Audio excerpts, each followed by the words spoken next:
Hi everyone, good morning. It's Margaret Manning here. Welcome to 60 and Me. Hope you're doing great this morning. Thank you for being here. Thank you for showing up and being part of this wonderful community. I really take a look now and again. We have hundreds of women joining us on our Facebook group every week, every month, and also thousands joining our website, 60andme.com.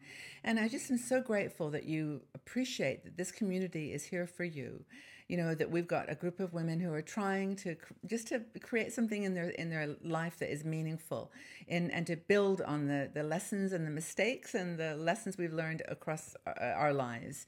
So thank you for the new people that are joining us here. You're very welcome. I often get comments like, oh my gosh, I'm so glad I found you. Like, where have you been? I didn't know there was a group like this of older women who are just making a statement about here we are, we've got experience, we've got wisdom, and we want to give back, and we want to have purpose in our lives. We want to have meaning. So, I know for one thing, there's so many young people in this world doing incredible things. I mean, we certainly haven't got all the answers at all, but we are here to walk side by side. Yes, we've got ageism in our society. We've got a lack of respect for older people in the workplace, but we also have control of this ourselves. We can actually use language to change perceptions. And we've talked about this before. Like you can say, I'm an elder person rather than I'm elderly. One denotes weakness, the other one denotes wisdom and strength. So anyway, you can tell I'm feeling a bit nostalgic today because I've got my my Twinings English breakfast tea. So here's my tea. Cheers to everybody. Hope that you're doing okay. I really do. But anyway, I wanted to chat with you about something a little fun. And one of our bloggers, Jane Ayrton, wrote an article about how the jewelry we wear shapes or tells the story of our life.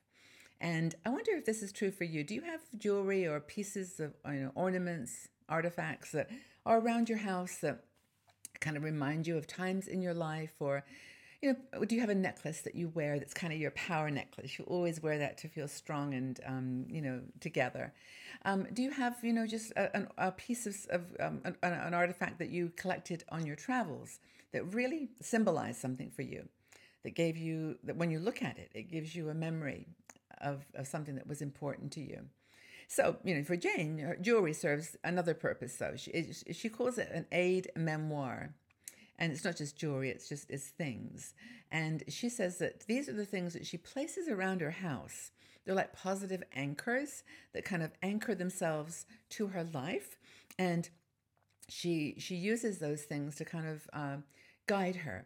Now, for example, I like crystals. I collect crystals and I love them. And I have a beautiful little crystal heart. Now, this for me, whenever I've got someone on my mind, because this has an association with a person, but it's not that person now that I've used to connect with. Whenever I have something like I'm trying to communicate to my sons or my grandkids or just to anybody that's very, very important, I hold this close to me and I think about them, and it's got a power because I've been doing this for a while. This is my crystal. This is my heart crystal. It's important. You may have something else that's important. Remember, like when you were a kid, you used to write stuff on your hands to remember stuff, or you'd tie a ribbon around your finger, or whatever you do. Those are the kinds of things that can be like these aid memoirs that have a power to help you focus.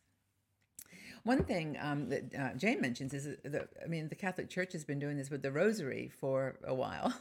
The rosary is, and also in the Buddhist tradition, you have a mala, which is also made up of sandalwood seeds or beads, and you use that as part of your meditation.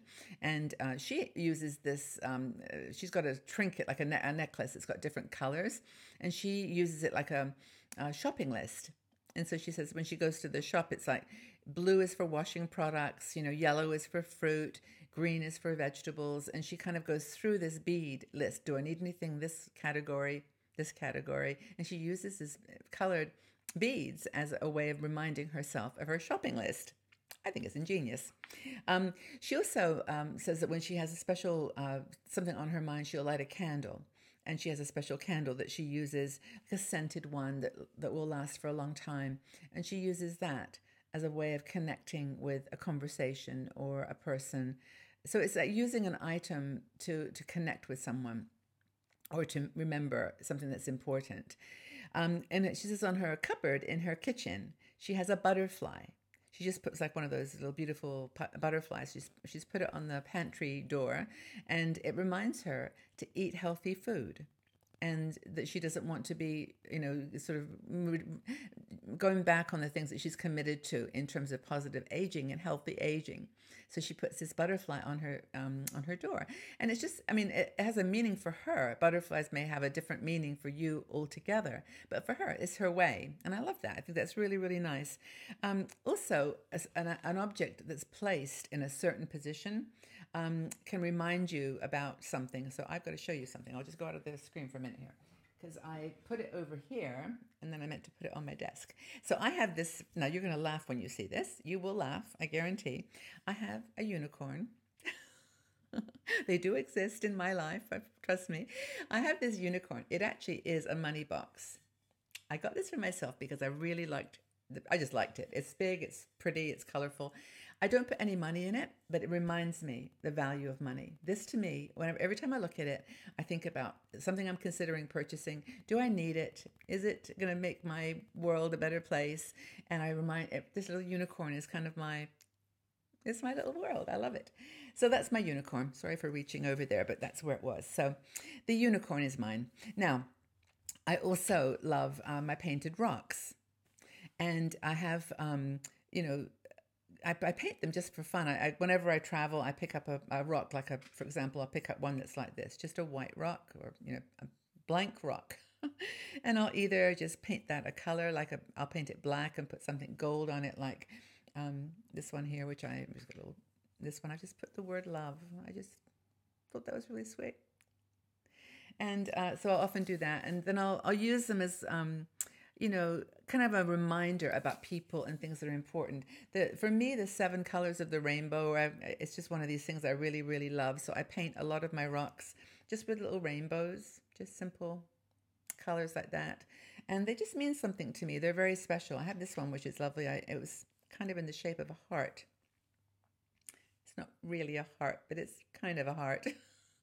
And so for me, I keep those in my hands. I'll tell you my secret. I often keep them in my hand when I'm doing these when I'm doing these talks, because they remind me of the colorful nature of our community, of the women who are all different shapes and sizes and colors, and the diversity of our community is what holds us together. So for me, my rocks are perhaps like the butterfly that Jane puts on her door. It just reminds her of something that's important. So I don't know if this has been interesting or not for me. I mean, I know it's a little bit quirky, and we do quirky stuff here occasionally. We have to do something quirky now and again because life is way too serious. But I hope that's been fun and is giving you a little something to think about today. Do you have anything like this, like any aid memoirs that Jane calls them, that just help you with your memory of a person, a place, a priority, or something that's truly important in your life? Do you have something like that? Do you have a piece of jewelry, or a piece of an artifact, or a travel souvenir, something that really has power for you? I would love to know. Leave your comments in the section below. I really would love to know what you use as aid memoirs, your hidden agendas, the things that are important to you in your life. So before I close, I just want to remind you again that please check out our new 60andMe website. We've done some changes. We've got lots more content on the homepage now. We've actually got sections. As before, we used to put all the articles in one place on the homepage of our website. Now we have different sections. So it makes it so you can really spend more time looking at everything at first glance without having to go to the next level. We have a games section on our website, which you may not know about. Brand new. Well, it's not brand new, but it's new, and no, there's no cost. It's free. Just play games on there. We've got our Mornings with 60andMe videos, like these ones that you can find on the website now. We have them all on YouTube as well. So we've got lots of channels for you. And I hope that you appreciate, some of them or all of them. If there's anything that you think we could be doing differently, or that we could be adding to the content that we provide, this is an opportunity for you to share it with us. We'd love to know. But most of all, know that we care about you, we love you, and really do honestly try every day to deliver you things that are going to make your life happier and healthier, more purposeful in your 60s. It means a lot. So tell me about your aid memoirs. Do you have any objects that are your favorite objects that you use to help your memory with prioritizing what's important in your life? Love to know. Thanks everybody for being here. Have a wonderful day, and I look forward to talking with you all again very soon. Bye bye for now.